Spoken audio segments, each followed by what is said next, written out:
नमस्कार साथियों, मैं कार्तिका पब्लिकेशन का लेखक सिकवाल सर आपका न्यू कैरियर एकेडमी के ऑनलाइन प्लेटफॉर्म पर साथियों आपका भव्य अभिनंदन करता हूं, स्वागत कर रहा हूं। बिल्कुल साथियों, आपको जिस दिन का आज इंतजार था 6 जनवरी 2024 जो कि न्यू कैरियर एकेडमी का ऑनलाइन प्लेटफॉर्म शिक्षक भर्ती के लिए शिक्षा मनोविज्ञान के महत्वपूर्ण प्रश्नोत्तरी लेकर आ चुका है। तो बिल्कुल मेरे साथ जुड़िएगा। शिक्षा मनोविज्ञान की प्रश्नोत्तरी भाग 1 के अंतर्गत अपन इतने महत्वपूर्ण क्वेश्चनों को लेकर आप और हम दोनों मिलकर चर्चा करेंगे, जो कि शिक्षक भर्ती की यदि मैं बात कर रहा हूँ, चाहे वो रिट शिक्षक भर्ती के अंतर्गत हो या सेकंड ग्रेड हो या फिर मैं बात कर रहा हूँ फर्स्ट ग्रेड। तो शिक्षा मनोविज्ञान की इन इतने महत्वपूर्ण प्रश्नों के साथ आज शुरुआत हो रही है 6 जनवरी 2024 को। तो बिल्कुल इस वीडियो को इसके साथ जुड़िएगा आप, और बिल्कुल ऐसे महत्वपूर्ण प्रश्न आपको देखने को मिलेंगे जो कि हम बात करते हैं शिक्षक भर्ती की, तो उसमें संभवतः हो सकता है ये प्रश्न उत्तर आपके स्वयं के मूल्यांकन के लिए भी क्या होंगे, कारगर होंगे। अब तक आपने कितनी तैयारी करी, इन सभी दृष्टियों को मद्देनजर रखते हुए न्यू कैरियर एकेडमी शिक्षा मनोविज्ञान की प्रश्नोत्तरी को लेकर आया। तो आप जुड़िएगा मेरे साथ। शिक्षा मनोविज्ञान की प्रश्नोत्तरी भाग 1 के अंतर्गत हम जिन तथ्यों को लेकर अपन चर्चा करेंगे, बिल्कुल आपके सामने एक क्वेश्चन दिखाई दे रहा होगा, और ये इतना महत्वपूर्ण प्रश्न है जिसमें 4 ऑप्शन दिखाई दे रहे होंगे साथियों कि निम्नांकित में से कौन शिक्षा मनोविज्ञान का एक कार्य नहीं है। क्वेश्चन ध्यान से सुनिएगा, समझिएगा कि निम्नांकित में से कौन शिक्षा मनोविज्ञान का एक कार्य नहीं है, जिसमें 4 ऑप्शन दिए हुए हैं। पहला ऑप्शन है अनुशासन बनाए रखने में सहयोग। दूसरे ऑप्शन की यदि बात करता हूं, वो है कक्षा कक्षी समस्याओं के समाधान के लिए। तीसरा ऑप्शन है आंकलन और मूल्यांकन में सहयोग हेतु, और चौथा ऑप्शन है कोई विकल्प सही नहीं। ये 4 ऑप्शन दिए हुए हैं। सवाल को ध्यान से सुनिएगा। क्वेश्चन क्या कह रहा है कि निम्नांकित में से कौन सा शिक्षा मनोविज्ञान का एक कार्य नहीं है। क्या पूछ रहा है? एक कार्य नहीं है। बिल्कुल अनुशासन बनाए रखने में शिक्षा मनोविज्ञान का योगदान होता है, इसका मतलब ये आंसर नहीं होगा। फिर इसका आंसर क्या हो सकता है? क्या शिक्षा मनोविज्ञान कक्षा कक्षी समस्याओं के समाधान में उपयोगी? बिल्कुल है, तो ये भी आंसर नहीं है। तीसरा ऑप्शन है क्या आंकलन या मूल्यांकन? बिल्कुल साथियों, आंकलन मूल्यांकन का ही एक भाग है, और शिक्षा मनोविज्ञान की दृष्टि से देखा जाए तो शिक्षा मनोविज्ञान आंकलन और मूल्यांकन में सहयोग रखता है, तो ये भी आंसर नहीं है। इसका मतलब आंसर क्या हो रहा है? इस प्रश्न की दृष्टि से आंसर है इनमें से कोई भी विकल्प सही नहीं है। तो बिल्कुल पहला जो क्वेश्चन है उसका आंसर क्या हो गया? डी आंसर सही हो गया, यानी दे आंसर सही हो गया। तो निम्नांकित में कौन सा शिक्षा मनोविज्ञान का कार्य नहीं है? तीनों ही शिक्षा मनोविज्ञान के क्या साथियों? कार्य हैं। इसका मतलब इनमें से कोई भी विकल्प सही नहीं है, ये आंसर सही होगा। अगले क्वेश्चन की यदि मैं बात कर रहा हूं तो बिल्कुल आपको दिखाई दे रहा होगा क्वेश्चन नंबर 2। क्वेश्चन नंबर 2 की प्रकृति पर आधारित क्वेश्चन है कि शिक्षा मनोविज्ञान नहीं है। ध्यान से क्वेश्चन को पढ़िएगा। मैं कई बार देखता हूं कि जो प्रतियोगी परीक्षा की तैयारी करने वाला विद्यार्थी कक्षा के जब एग्जाम कक्ष में बैठता है तो उस समय वो इतनी जल्दबाजी से क्वेश्चन पढ़ने लगता है, तो आता हुआ भी क्या है, चूक जाता है। तो यहाँ पर प्रश्न क्या पूछा जा रहा है कि शिक्षा मनोविज्ञान नहीं है। पहला ऑप्शन दिया हुआ है मनोविज्ञान की एक अनुप्रयुक्त शिक्षा, दूसरे नंबर पर शिक्षा का विज्ञान, तीसरे नंबर पर एक धनात्मक विज्ञान, और चौथा है एक मानक विज्ञान है। क्वेश्चन क्या पूछ रहा है कि शिक्षा मनोविज्ञान नहीं है। बिल्कुल साथियों, मनोविज्ञान की एक अनुप्रयुक्त शाखा, शिक्षा मनोविज्ञान, मनोविज्ञान की क्या अनुप्रयुक्त शाखा, इसका मतलब ये आंसर भी नहीं है इसका। फिर है शिक्षा मनोविज्ञान विज्ञान है, बिल्कुल विज्ञान है, इसका मतलब ये भी आंसर नहीं होगा। फिर है तीसरा, क्या शिक्षा मनोविज्ञान धनात्मक विज्ञान है? बिल्कुल है धनात्मक विज्ञान, क्योंकि वाटसन ने एक बात कही थी और वो कथन काफी लोकप्रिय हुआ था। वाटसन ने जिस बात को कहा वो क्या था कि वाटसन ये कहता है कि मनोविज्ञान क्या है? मनोविज्ञान व्यवहार का सकारात्मक, धनात्मक और वैधानिक। इस दृष्टि से यदि देखते हैं तो शिक्षा मनोविज्ञान व्यवहार का क्या धनात्मक विज्ञान हो सकता है। तो जब है और सवाल क्या पूछ रहा नहीं है, तो एक मानक विज्ञान नहीं है। डी आंसर इसका भी क्या होगा? आंसर डी सही होगा। इसका मतलब क्वेश्चन क्या पूछा गया कि शिक्षा मनोविज्ञान नहीं है, किन से संबंधित नहीं है? तो मानव विज्ञान से संबंधित नहीं है। बाकी ऊपर के जो 3 ऑप्शन है तीनों से क्या संबंधित। तो दूसरा क्वेश्चन भी एग्जाम की दृष्टि से बहुत उपयोगी, कई बार पूछा भी गया, हो सकता संभवतः पूछा जा सकता। अगले क्वेश्चन पे चलिएगा मेरे साथ, और ये क्वेश्चन नंबर 3 बहुत ही महत्वपूर्ण है साथियों, ध्यान से समझिएगा कि निम्नांकित में से कौन सा कथन शिक्षा मनोविज्ञान के संदर्भ में सही नहीं है। प्रश्न की प्रकृति पर आधारित सवाल है कि निम्नांकित में से कौन सा कथन शिक्षा मनोविज्ञान से नहीं है। इसका मतलब पहला ऑप्शन इसमें दिया हुआ है, इसका संबंध शिक्षा क्या और क्यों से है। दूसरा है, यह शैक्षिक वातावरण में एक व्यक्ति के व्यवहार के अध्ययन के लिए वैज्ञानिक विधियों का प्रयोग करता है। तीसरा ऑप्शन है, ये शिक्षक शिक्षार्थी शिक्षण अधिगम की परिस्थितियों से संबंधित है। और चौथा है, ये एक पूर्ण विज्ञान नहीं है। प्रश्न को ध्यान से सुना आपने कि निम्नांकित में से कौन सा कथन शिक्षा मनोविज्ञान के संदर्भ में सही नहीं। इसका मतलब शिक्षा मनोविज्ञान की दृष्टि से कौन सा कथन सही है या नहीं है। इसमें क्या पूछ रहा है, नहीं है। इसका मतलब क्या इसका संबंध शिक्षा और क्या और क्यों से है, बिल्कुल है। इस दृष्टि से ये आंसर नहीं होगा।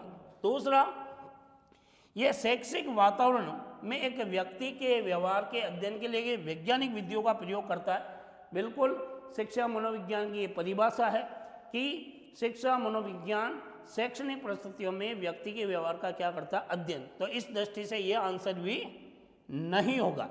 फिर है, ये शिक्षक शिक्षार्थी शिक्षण अधिगम की परिस्थितियों से संबंधित है। बिल्कुल साथियों, शिक्षा मनोविज्ञान अध्यापक के लिए, छात्र के लिए और कक्षा परिस्थितियों के लिए भी क्या माना जाता, इम्पोर्टेंट माना जाता है, महत्वपूर्ण माना जाता है। इसका मतलब ये आंसर भी नहीं होगा। आंसर चौथा नंबर क्या पूछ रहा है, ये एक पूर्ण विज्ञान नहीं है। शिक्षा मनोविज्ञान विज्ञान है। विज्ञान क्या कहता है, कार्य और काल में संबंध बताकर किसी तथ्य तक पहुंचना क्या कहलाता है, विज्ञान। इस दृष्टि से यदि हम शिक्षा मनोविज्ञान की प्रकृति की बात करें तो शिक्षा मनोविज्ञान एक पूर्ण विज्ञान है, क्योंकि ये जो भी बात कहता है उसके पीछे कोई ना कोई तथ्य जरूर प्रस्तुत करता है।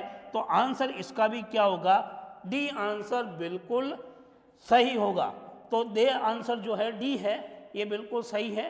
तो बिल्कुल आपको जो प्रश्नों की जो बौछार चल रही है मेरे साथ, तो बिल्कुल आपको ऐसे ऐसे महत्वपूर्ण प्रश्न लेकर मैं आपके सामने आया हूँ जो एग्जाम की दृष्टि से बहुत ही क्या है, महत्वपूर्ण है।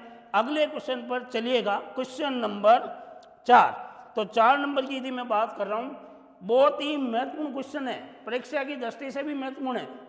देखिएगा क्वेश्चन नंबर 4 क्या कहता है, सुप्रसिद्ध 3 पर्वत समस्या, कौन सी, सुप्रसिद्ध 3 पर्वत समस्या का प्रयोग जीन पियाजे के निम्नांकित में से संकल्पना को कौन स्पष्ट करता है। तो जीन पियाजे का जो सिद्धांत है, संज्ञानात्मक सिद्धांत से ये क्वेश्चन पूछा जा रहा है। बिल्कुल ध्यान से समझिएगा, सुप्रसिद्ध 3 पर्वतीय समस्या का प्रयोग जीन पियाजे ने निम्नांकित में से किस संकल्पना को स्पष्ट करने के लिए किया था। पहला ऑप्शन संरक्षण के नियम पर, दूसरा स्वयं केंद्रीकरण पर, तीसरा ए और बी यानी संरक्षण और स्वयं केंद्रीकरण की खोज की त्रुटि में, और चौथा है तार्किक क्षमता। तो बिल्कुल 4 ऑप्शन आपके दिए हुए हैं। पहला क्या है, संरक्षण का नियम। तो ध्यान से सुनिएगा कि जीन पियाजे ने अपने 3 प्रवृत्तीय सिद्धांत में, या फिर हम यूँ कहूँ 3 माउंट प्रॉब्लम के अंतर्गत यदि मैं बात कर रहा हूँ, तो ये संरक्षण का नियम लागू ही नहीं हुआ था, तो ये आंसर नहीं है। फिर स्वयं केंद्रीकरण की यदि बात करें तो जीन पियाजे का जो सिद्धांत है वो स्वयं केंद्रीकरण पर क्या है, आधारित है।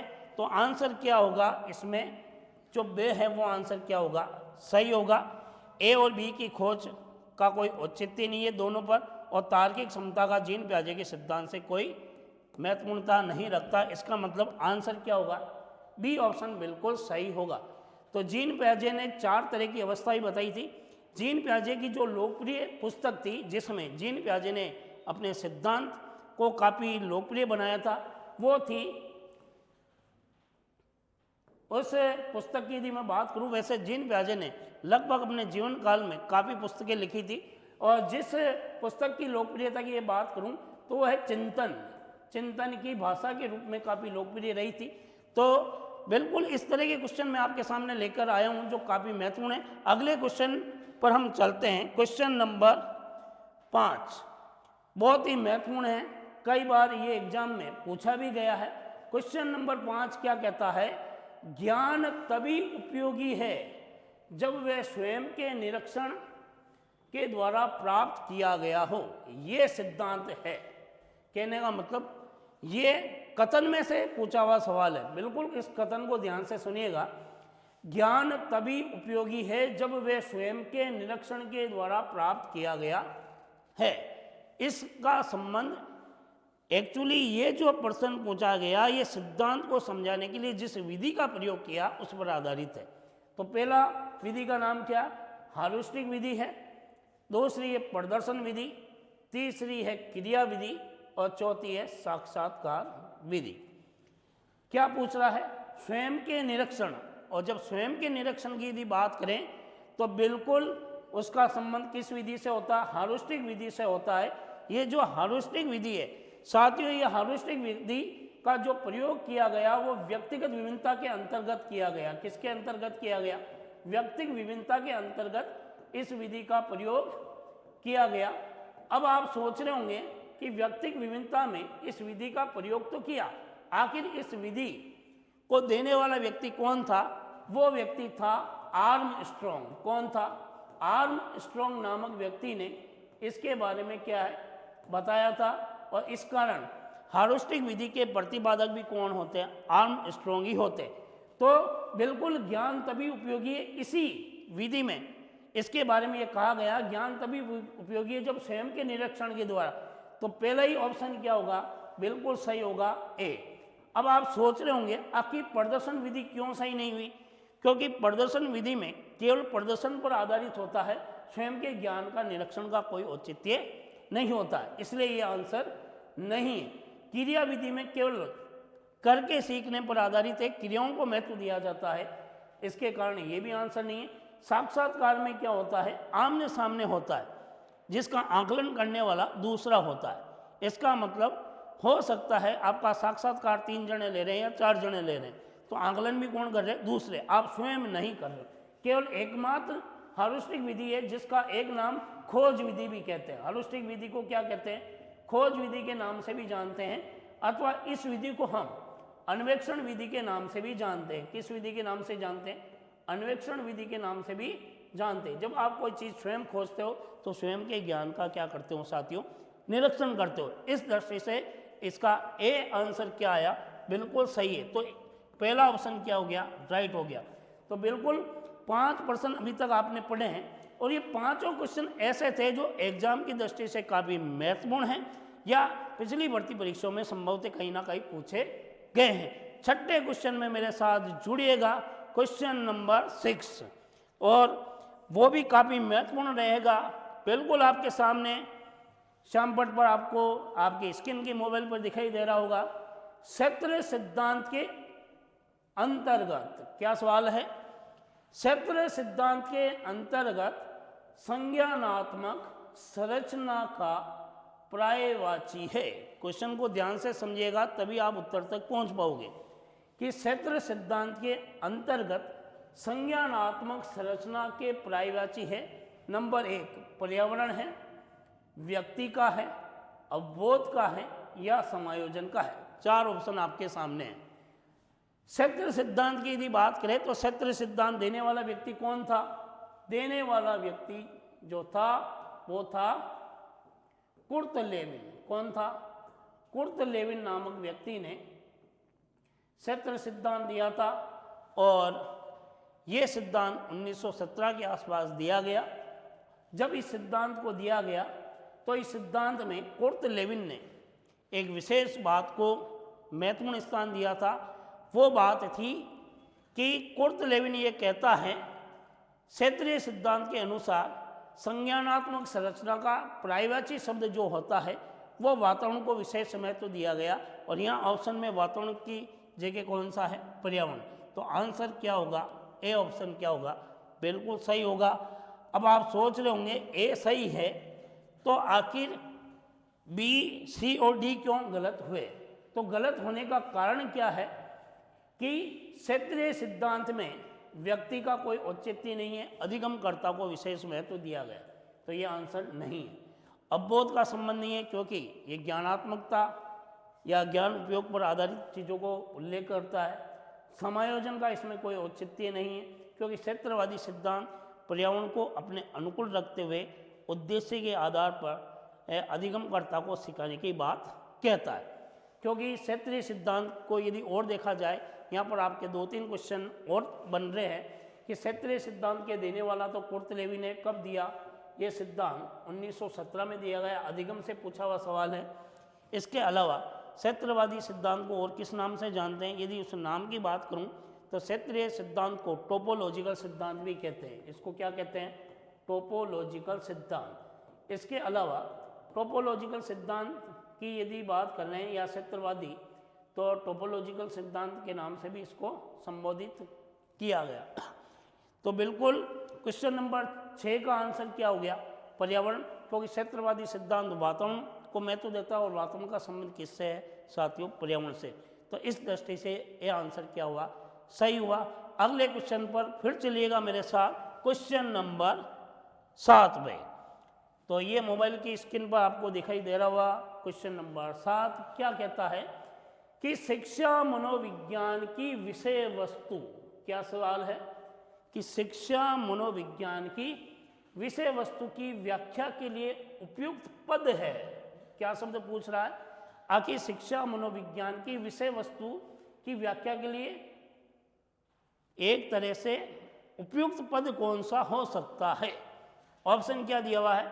निश्चयात्मकता है, दूसरा संभावनापूर्णता है, तीसरा पूर्वनियतता है और चौथा है विकासशीलता। क्वेश्चन को ध्यान से सुनिएगा क्योंकि ये व्यवहारिक क्वेश्चन का ही एक पहलू है। शिक्षा मनोविज्ञान की विषय वस्तु की व्याख्या करने के लिए उपयुक्त पद कौन सा होगा जो शिक्षा मनोविज्ञान की उचित क्या कर सकता है? व्याख्या कर सकता है, अच्छे से परिभाषित कर सकता है। तो पहला ऑप्शन क्या किया? निश्चयात्मकता। तो साथियों, जहाँ निश्चयात्मकता होता है वो विषय वस्तु की व्याख्या नहीं होती है, तो ये आंसर नहीं होगा। दूसरा संभावना, जब आप केवल संभावित बात करते हो तो हो सकता है आपके आंसर में संशय आ जाता है, तो ये आंसर भी इसका नहीं होगा। विषय वस्तु पूर्व पहले से नियोजित नहीं होती है, तो आंसर बिल्कुल क्या है? विषय वस्तु की व्याख्या के लिए विकासशीलता का होना आवश्यक है, ताकि जिस विषय वस्तु को अधिगमकर्ता पढ़ रहा है उस पढ़ने के बाद उसके लिए कितनी उपयोगी, क्या उसको जीवन में उतार रहा है या नहीं उतार रहा है, या उस विषय वस्तु के बाद उसके व्यवहार में परिवर्तन हो रहा या नहीं हो रहा। तो डी आंसर क्या होगा? बिल्कुल सही होगा। दे आंसर बिल्कुल सही है। तो बिल्कुल क्वेश्चन नंबर 7 यदि आपने देखा और समझा, बिल्कुल आपको अच्छा लगा होगा, क्योंकि एग्जाम की दृष्टि से बनाए हुए सारे के सारे सवाल हैं जो हो सकता अब तक आपने जो पढ़ा है आप स्वयं का आकलन कर रहे हो कि आखिर हमने अब तक क्या पढ़ा है। अगर आप शिक्षक भर्ती की तैयारी करने वाले विद्यार्थी हो तो अगले क्वेश्चन 8वें क्वेश्चन की यदि मैं बात कर रहा हूँ, बिल्कुल आपके मोबाइल की स्क्रीन पर दिखाई दे रहा होगा क्वेश्चन नंबर 8। ध्यान से समझिएगा, काफ़ी महत्वपूर्ण है, कई बार पूछा भी गया है, पूछा भी जा सकता है। जब व्यक्तियों का एक समूह आमने सामने एकत्रित होकर मौखिक अंत्य क्रिया द्वारा सूचनाओं का आदान प्रदान करता है, किसी सामूहिक समस्या पर कोई निर्णय लेता है, तो क्या कहलाता है? क्वेश्चन नंबर 8 क्या कहता है? जब व्यक्तियों का एक समूह है जो आमने सामने बैठा है और किसी भी समस्या को लेकर विचार विमर्श कर रहा है, तो उसे हम क्या कहते हैं? पहला ऑप्शन है, क्या ऐसा जो हो रहा है वो कार्यशाला है? पहला ऑप्शन क्या है? कार्यशाला। दूसरा, ऐसी यदि स्थिति है तो वो क्या दल शिक्षण है? तीसरा है ऑप्शन, क्या ऐसी स्थिति दल परिचर्चा कहलाती है? और चौथा ऑप्शन है, क्या वो पर्चा उपनाम है या पर्चा उपागम है? बिल्कुल 4 ऑप्शन दिए हुए हैं।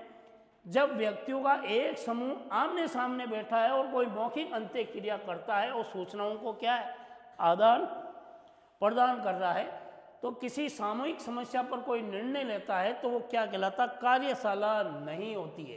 कार्यशाला में किसी भी समस्या पर निर्णय नहीं होता। हो सकता है किसी टॉपिक को लेकर कार्यशाला रहती, लेकिन उस पर अलग अलग व्यक्तियों के द्वारा विचार है, उस पर निर्णय ले या नहीं भी लिया जा सकता है। दल शिक्षण में क्या होता है, केवल अध्ययन अध्यापन, दलीय शिक्षण। जब एक दल की बात कर रहे हैं तो केवल अपने दल का नेतृत्व की बात होती, तो ये भी आंसर इस दृष्टि से नहीं है। यदि मैं दल परिचर्चा की बात करूं तो ये आंसर क्या होगा, बिल्कुल सही हो जाएगा, दल परिचर्चा। क्योंकि दल परिचर्चा में ही क्या होता है साथियों, एक समूह आमने सामने इकट्ठे होते हैं और किसी समस्या पर मौखिक अंत्य क्रिया करता है और उसके बाद जो समस्या है उस पर निर्णय लिया जाता है। तो आंसर क्या होगा, सी आंसर बिल्कुल सही होगा। तो से आंसर क्या है, बिल्कुल सही है। और पर्चा उपनाम, ये तो अगर देखा जाए तो पर्चा उपागम कहते हैं, जो प्रश्न उत्तरी के माध्यम से इसको आगे बढ़ाया जाता है, इसे पूछताछ उपागम के नाम से भी जानते हैं। तो ये भी आंसर नहीं है, आंसर केवल क्या है, सी आंसर बिल्कुल सही है। अगले क्वेश्चन पर हम चलते हैं। क्वेश्चन नंबर 9 की यदि मैं बात कर रहा हूँ, ये भी एग्जाम की दृष्टि से काफ़ी महत्वपूर्ण है। बिल्कुल क्वेश्चन नंबर 9 आपकी मोबाइल स्क्रीन पर दिखाई दे रहा होगा। राजकीय माध्यमिक, क्या दिया हुआ है, राजकीय माध्यमिक और उच्च माध्यमिक विद्यालय शाला प्रदान के लिए निम्न में से कौन सी शैली उपयुक्त है। कहने का मतलब गवर्नमेंट स्कूल, चाहे वो माध्यमिक हो या उच्च माध्यमिक, उस स्कूल का जो शाला प्रदान है या उसका जो प्रिंसिपल है, यदि माध्यमिक है तो हो सकता है वहाँ हेडमास्टर और उच्च माध्यमिक है तो वहाँ प्रिंसिपल। तो उस शाला प्रदान के लिए निम्न में से कौन सी शैली उपयुक्त है। क्या वो निरंकुश शैली का प्रयोग करेगा, दूसरा क्या वो निरंकुश और प्रजातंत्रीय दोनों शैलियों का प्रयोग करेगा, या फिर क्या वो एकीकृत शैली का प्रयोग करेगा, या इनमें से कोई नहीं। तो किसी भी संस्था प्रदान के लिए यदि बात करते हैं तो वो निरंकुश शैली का तो प्रयोग कर ही नहीं सकता। यदि किसी संस्था का राजा या उसका नेतृत्व करने वाला निरंकुशता पर आता है तो उस संस्था की जो प्रजा होती है उसका विरोध करती जरूर। तो इस दृष्टि से ये आंसर तो नहीं होगा। जहाँ निरंकुश है वह प्रजातंत्र दोनों एक साथ कदापि नहीं हो सकते हैं, इसलिए ये आंसर भी नहीं है। और एकीकृत मतलब वो अपने शाला के सभी व्यक्तियों को एक साथ लेकर नेतृत्व करता है, तो कौन सी शैली का प्रयोग करेगा, सी आंसर सही होगा। डी है इनमें से कोई नहीं, ये भी क्या है, इसका कोई औचित्य नहीं है। तो आंसर बिल्कुल क्या है, से जो है ये आंसर सही है। तो ये एक व्यवहारिक क्वेश्चन पर आधारित सवाल था। बिल्कुल क्वेश्चन नंबर 9 आपको बहुत अच्छा लगा होगा। क्वेश्चन नंबर 10वें नंबर की यदि बात कर रहा हूँ, और देखिएगा ये जो शिक्षा मनोविज्ञान की प्रश्नोत्तरी है जिस पर 10 सवाल हम रोज पढ़ने जा रहे हैं, तो आज का जो 10वां क्वेश्चन है काफ़ी महत्वपूर्ण है। तो देखिए आपके मोबाइल की स्क्रीन पर क्वेश्चन नंबर 10 क्या कहता है। ध्यान से सुनिएगा, समझिएगा, फिर उत्तर तक पहुंचने का प्रयास कीजिएगा कि निम्नलिखित में से किस मनोवैज्ञानिक ने इस बात पर जोर दिया है कि कुसमायोजन अचेतन मन महत्वपूर्ण भूमिका अदा करता है। ये बात कहने वाला व्यक्ति कौन था या कौन सा मनोवैज्ञानिक था। पहला ऑप्शन इसमें दिया हुआ है, क्या इस कथन को कहने में इमिल कैपरेलिन का योगदान है, क्या इस कथन को कहने में सिगमंड फ्राइड का योगदान है, क्या इस कथन में एब्राहम मैस्लोन का योगदान है, या इस कथन को कहने वाला कोल रोजर्स है। 4 ऑप्शन आपके सामने हैं। बिल्कुल यदि आपने ये क्वेश्चन कहीं सुना हो, बहुत ही महत्वपूर्ण है। निम्नलिखित में से किस मनोवैज्ञानिक ने इस बात पर जोर दिया कि कुसमायोजन अचेतन मन महत्वपूर्ण भूमिका अदा करता है। तो इसका आंसर डायरेक्ट यदि मैं कहता हूं तो आंसर क्या होगा, सिगमंड फ्राइड। एकमात्र ऐसा व्यक्ति है सिगमंड फ्राइड जिसने समायोजन के अंतर्गत एक बात कही थी, उसी समायोजन के टॉपिक से ये सवाल पूछा हुआ। सिगमंड फ्राइड समायोजन के अंतर्गत क्या बात कहता है? सिगमंड फ्राइड ये कहता है कि समायोजन में अचेतन मन को समायोजन की कुंजी बताया है। तो वहाँ इसी प्रश्न को तोड़कर यहाँ पूछा हुआ है कि निम्नलिखित में से किस मनोवैज्ञानिक ने इस बात पर जोर दिया है कि कुसमायोजन अचेतन मन में महत्वपूर्ण भूमिका अदा करता है। यदि समायोजन अचेतन मन को समायोजन की कुंजी कहा गया है तो अचेतन मन जब विचलित होता है तो व्यक्ति कुसमायोजन हो जाता है, क्योंकि अचेतन मन में दबी हुई इच्छाएं जब चेतन में आने का प्रयास करती है तो व्यक्ति क्या होता है? कोई भी व्यक्ति विचलित हो सकता है, कोई भी प्राणी विचलित हो सकता है। इस दृष्टि से ये कथन कहने वाला कौन है? सिगमंड फ्राइड है। कैप्लिन ईमेल नामक व्यक्ति ने अचेतन मन के बारे में नहीं कहा था। मैस्लो जिसे मानवतावादी या मानवतावादी मनोविज्ञान से ये संबंधित रहा है, और कार्ल रोजर्स व्यक्तित्व से संबंधित है, तो इसने भी ये कथन नहीं कहा। तो कथन कहने वाला व्यक्ति कौन है? सिगमंड फ्राइड है। तो आंसर जो होगा वो बी आंसर साथियों क्या होगा? बिल्कुल सही होगा। तो हमने शिक्षा मनोविज्ञान की प्रश्नोत्तरी जो 10 क्वेश्चन लेकर आज चले हैं, तो भाग 1 के अंतर्गत आपने शिक्षा मनोविज्ञान को लेकर ऐसे महत्वपूर्ण प्रश्न पढ़े हैं तो एग्जाम की दृष्टि से काफ़ी उपयोगी रहेंगे। तो बिल्कुल अगले वीडियो में फिर मुलाकात करेंगे। तब तक आप अपना ख्याल रखिएगा और ध्यान से निरंतर अध्ययन कीजिएगा। न्यू कैरियर एकेडमी का ऑनलाइन प्लेटफॉर्म अगले भाग में एक नए प्रश्नों के साथ प्रश्नोत्तरी भाग 2 में फिर आप और हम मुलाकात करेंगे।